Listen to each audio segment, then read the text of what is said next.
Hello കൂട്ടുകാരെ, എന്നാണ്ട് വിശേഷമൊക്കെ? സുഖമായിട്ടിരിക്കുന്നോ?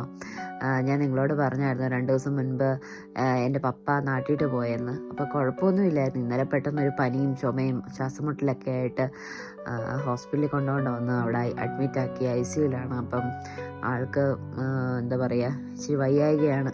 അപ്പോൾ എല്ലാവരും പപ്പയെ ഓർത്ത് പ്രത്യേകം പ്രാർത്ഥിക്കണം. കുര്യാച്ചൻ എന്നാണ് പേര്.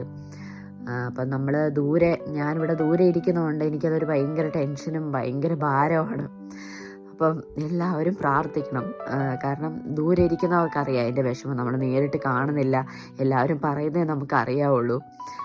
അപ്പോൾ എന്നിരുന്നാലും ഇന്ന് ഈശോയുടെ വചനം നമ്മളോട് സംസാരിക്കുന്നത് സങ്കീർത്തനം 55:22 നിന്റെ ഭാരം കർത്താവിനെ ഏൽപ്പിക്കുക, അവിടുന്ന് നിന്നെ പുലർത്തിക്കൊള്ളും. അപ്പം നമ്മുടെ ഇന്നത്തെ ഭാരം എന്തുവാകട്ടെ, നമ്മുടെ ജോലിയുടെ മേഖലയിലാണോ, പഠനത്തിൻ്റെ മേഖലയിലാണോ, നമ്മുടെ ബുദ്ധിമുട്ടുന്ന, നമ്മുടെ മനസ്സിനെ അലട്ടുന്ന, നമുക്ക് ഏത് മേഖലയാണോ അത് ഈശോയെ ഭരമേൽപ്പിക്കുക.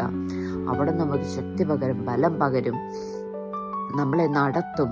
അപ്പം ഈ വചനത്തിലൂടെ എല്ലാവരെയും ഈശോ എന്തു പറയുന്നു, നടത്തട്ടെ, വഴി നടത്തട്ടെ എന്ന് ഞാൻ പ്രത്യേകം പ്രാർത്ഥിക്കുന്നു. അപ്പം എല്ലാവരും പ്രാർത്ഥിക്കുക. ഈശോ അനുഗ്രഹിക്കട്ടെ. അപ്പോൾ കൂട്ടുകാരെ, ഇപ്പോൾ പോകുന്നു, പിന്നെ കാണാം. ബായ്.